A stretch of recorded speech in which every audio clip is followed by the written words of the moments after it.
Assalamualaikum warahmatullahi wabarakatuh. Kembali lagi bersama kita di podcast Valen. Nah, kali ini teman-teman kita akan kedatangan bintang tamu dari kelas PGMI 3A. Nah, penasaran siapa bintang tamunya? Kita panggilkan sekarang.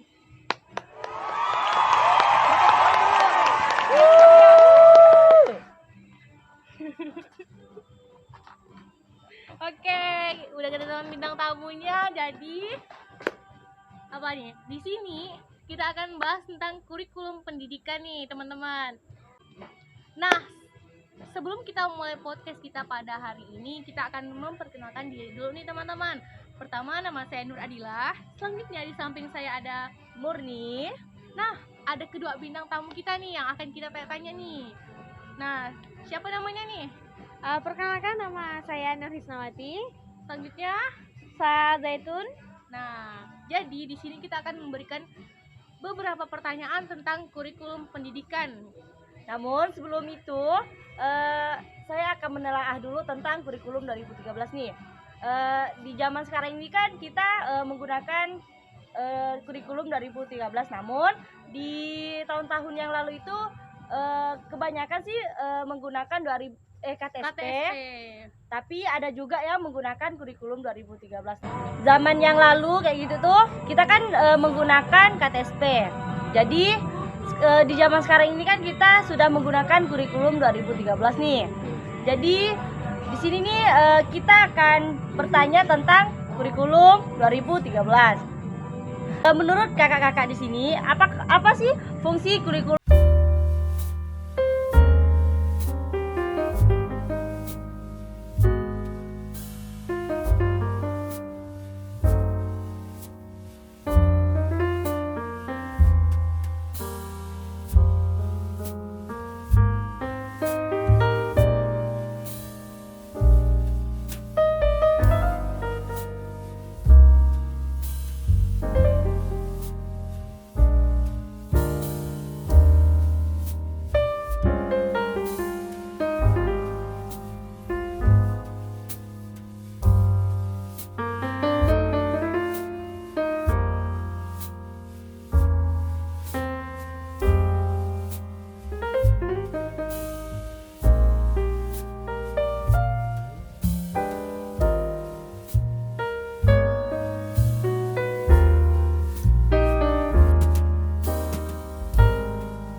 Jadi apa yang disuruhkan, apa yang diperintahkan guru itu bisa mereka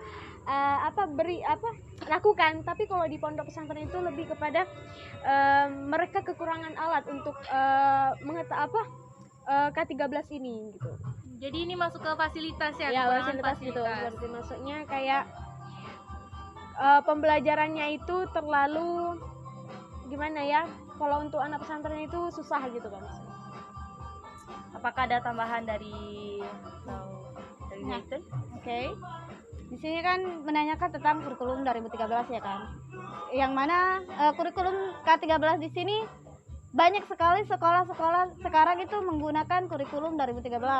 Karena di situ tadi kesimpulan yang dibilang dari saudari Nur Sisnawati tadi bilang bahwasanya K13 ini simple.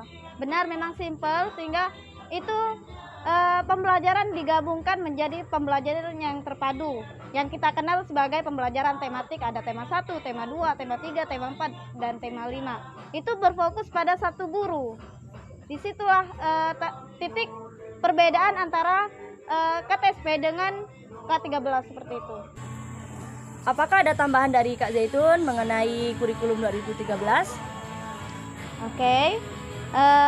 Menurut pendapat saya ya mengenai kurikulum 2013 di sini sangat mengubah atau banyak sekali perubahan daripada KTSP dengan K13. K13 di sini sesuai dengan yang dibilang tadi oleh Nur Sisnawati bahwasanya K13 di sini lebih simple, lebih menuju pada kekreatifan dari seorang siswa tersebut. Nah, disitulah mengapa seiring perkembangan zaman K13 ini diberlakukan, karena fasilitas yang memang sebenarnya kurang memadai, namun dengan adanya K13 untuk menyempurnakan kurikulum yang dipakai pada pendidikan tersebut. Jadi di sini kurikulum K13 itu semua sekolah itu menerapkan kurikulum K13. Karena apa? Karena K13 di sini untuk kemajuan bersama seperti itu. Karena K13 di sini itu seorang guru harus benar-benar mendidik anaknya supaya lebih aktif, lebih kreatif seperti itu. Lebih kreatif ke siswanya gitu ya. Kalau misalnya dalam penerapan kurikulum 2013 dalam kelas, apakah ada kesulitan tersendiri untuk guru-guru dalam kelas? Mungkin bisa jadi ada ya, apalagi seorang guru yang memang bukan lulusan perguruan tinggi, yang mana tiba-tiba menggunakan kurikulum yang sekarang K13. Dulunya KTSP itu hanya terfokus pada satu mata pelajaran, tetapi sekarang guru kelas itu terfokus pada 5 materi atau 5 pembelajaran yang mana tergabung menjadi tematik seperti itu. Kalau bisa kita lihat ya, kalau di dalam buku-buku seperti buku matematika lah ya, lebih banyak kepada penjelasannya itu hanya sedikit. Kalau di dalam K13 nih ya, penjelasannya hanya sedikit, tetapi menyuruh siswanya yang lebih aktif gitu, lebih aktif kepada pembelajaran tersebut. Maka dari situ juga sebagai guru itu kan kita bingung juga. Jadi bagaimana sehingga kalau dilihat dari situ sebagai pembelajaran itu jadi agak susah, karena penjelasan sedikit tetapi sudah mengarah kepada, kalau kita lihat itu di dalam buku matematika itu sudah banyak soal gitu kan, penjelasan hanya sedikit. Nah, jadi buat kita bingung bagaimana menjelaskannya gitu kan. Kalau misalnya di dalam KTSP itu kan bukunya, betul kata Zaitun tadi, bukunya berbeda-beda. Jadi misalnya ya IPS gitu kan. Nah, kalau misalnya matematika ya matematika gitu. Jadi penjelasannya banyak. Nah, sehingga kita pun mudah gitu. Jadi pada intinya kurikulum 2013 ini lebih simple, Iya, tapi lebih keaktifan itu lebih ke murid gitu. Iya. Bukan lagi sistem ceramah ya maksudnya seperti itu. Betul. Jadi dulu yang KTSP ini kan diharuskan guru lebih banyak Menerangkan. pembelajaran. Jadi pas di kurikulum 2013 ini siswa yang lebih aktif dalam pembelajaran, begitu kan? Betul, ya. Jadi ada lagi pertanyaan nih, mengapa seorang calon guru perlu mempelajari pengembangan kurikulum, dan sejauh mana sih peran guru dalam mengembangkan kurikulum tersebut? Begini ya, karena sekolah itu berpedoman pada kurikulum. Karena kalau kurikulum ini sangat penting kan, proses pembelajaran kita biar tertata gitu, biar tertata kalau ada kurikulum gitu kan. Jadi lagi pun kalau misalnya kita sebagai seorang guru ya harus mengetahui kurikulum ini gini seperti ini ya, juga seperti RPP. Ya, RPP kalau di 2013 ini ada lagi RPP itu yang lebih simpel, cuma 1 lembar gitu kan. Kalau di KTSP dulu itu berlembar-lembar, tapi di RPP sekarang di K13 ini 1 lembar aja cukup gitu. Jadi lebih kepada kalau sebagai guru itu kurikulum itu memang penting begitu. Oke. Ada tambahan dari saudari Jaitun? Nah, dari untuk pengembangan ya, tadi bertanya tentang pengembangan kurikulum. Pengembangan kurikulum K13 di sini ya, menurut saya sebagai seorang guru itu harus banyak menilai, mengevaluasi dari kurikulum, sehingga kedepannya kurikulum 2013 di sini akan lebih meningkat, lebih berkembang seperti itu. Jadi perlu dinilai dari apa sih yang kurang dari kurikulum 2013, dan bisa saja di perkembangan zaman berikutnya kurikulum K13 di sini tidak akan diberlakukan lagi. Karena apa? Karena kalau dinilai dari seorang guru, dia akan menilai, oh K13 ini kurang ini loh, oh K13 ini perlu ditambah ini loh, gitu loh. Maksud saya tuh guru itu harus mengevaluasi di mana sih letak kekurangan dari K13 di situ. Dan kurikulum ini sangat penting ya, karena sekolah itu berpedoman pada kurikulum gitu. Iya. Nah, dari situlah kita tuh kan kita harus mengevaluasi atau menilai daripada kurikulum tersebut, karena kurikulum KTSP tersebut banyak sekali kekurangannya, maka dirubahlah menjadi kurikulum 2013. Nah, dari 2013 ini bukan kurikulum yang memang sempurna, tetapi kita sebagai seorang guru harus menelaah lagi, harus mengevaluasi lagi, menilai lagi apa yang kurang dari kurikulum saat ini gitu. Oh, jadi apa sih? Kan tadi kan saya menanyakan seorang guru perlu mempelajari pengembangan kurikulum. Nah, jadi tadi itu kan apa maksudnya? Seorang guru itu harus mengevaluasi tentang sistem kurikulum 2013. Jadi di sini saya akan bertanya lagi, apa sih, jelaskan menurut kakak yang terjadi jika seorang guru itu tidak berpedoman pada kurikulum. Karena kan sekarang ini kan ada juga guru yang tidak berpedoman pada kurikulum dari 2013, ataupun guru yang tidak mengikuti aturan yang sudah diberlakukan pada sekolah begitu. Iya, kalau misalnya kita tidak mengikuti sebagai guru ya, kalau tidak berpedoman pada kurikulum itu mungkin agak apa ya, pembelajaran itu tidak stabil gitu, maksudnya tidak beraturan, karena kurikulum ini kan menentukan pembelajaran kita nanti waktu di kelas ya. Biar kita bisa mengetahui bagaimana perkembangannya, bagaimana cara kita sebagai seorang guru di dalam kelas mengajarkan kepada murid, oh gini loh, yang pertama harus seperti ini, yang kedua yang harus seperti ini gitu. Jadi tersusun gitu. Apakah ada tambahan dari Kak Zaitun? Kalau menurut saya, ketika ada sekolah yang tidak menerapkan kurikulum, tentu mereka akan tertinggal dari sekolah-sekolah yang lainnya. Tentu mereka akan ketinggalan informasi ataupun ketinggalan dari segi skill dan semacamnya. Karena kita itu semua sekolah itu berpedoman pada kurikulum. Nah, seiring berkembangannya zaman, maka sekolah-sekolah tersebut agar tidak tertinggal, maka dia harus mengikuti perkembangan zaman tersebut seperti itu. Bahkan jadi, di kampung-kampung pun sudah memakai K13 ya. Kebanyakan K13.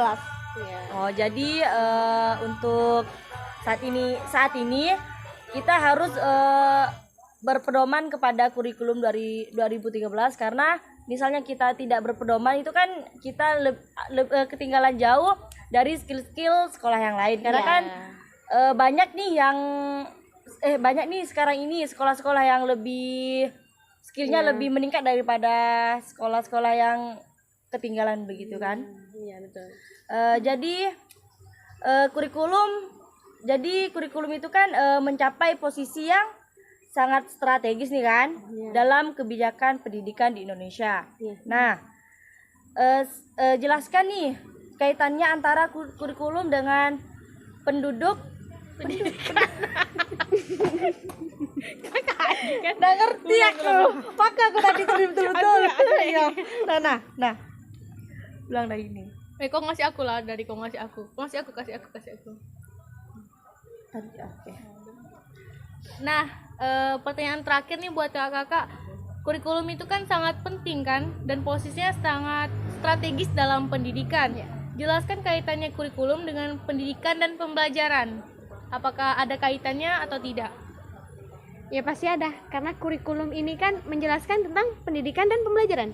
Isi kurikulum apa tadi kan termasuk dalam pembelajaran dan pendidikan. Nah, kurikulum tadi kan kurikulum K13 itu mengisikan tentang pembelajaran sehingga kita sebagai guru berpedoman pada kurikulum. Karena isi yang dari dalam kurikulum ya pasti pembelajaran, isi dari pembelajaran yang akan kita ajarkan kepada murid nanti gitu. Bagi saya seperti itu.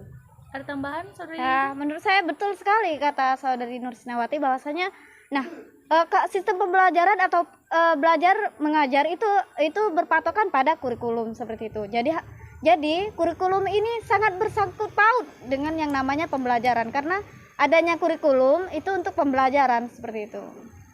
Untuk peningkatan belajar mengajar. Oke, mungkin sekian yang dapat kami sampaikan. Terima kasih kepada kakak-kakak yang udah bersedia ditanya pada podcast kita kali ini. Ya, terima kasih kembali sudah mengundang kami ya. Iya. Ya, kami pun bahagia bisa ditanya seperti ini dan meluangkan waktu untuk berbincang-bincang. Iya, oke. Selanjutnya, namun sebelum kita tutup podcast hari ini, jangan lupa like, komen, dan subscribe guys, karena like dan komen kalian itu sangat penting bagi kita dan nilai kita. Mempengaruhi ya, oke? Jangan lupa. Oke. Berjumpa lagi dengan kami ya guys.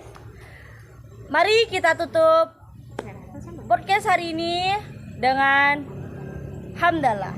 Alhamdulillahirabbil alamin. Assalamualaikum warahmatullahi wabarakatuh. Waalaikumsalam warahmatullahi wabarakatuh.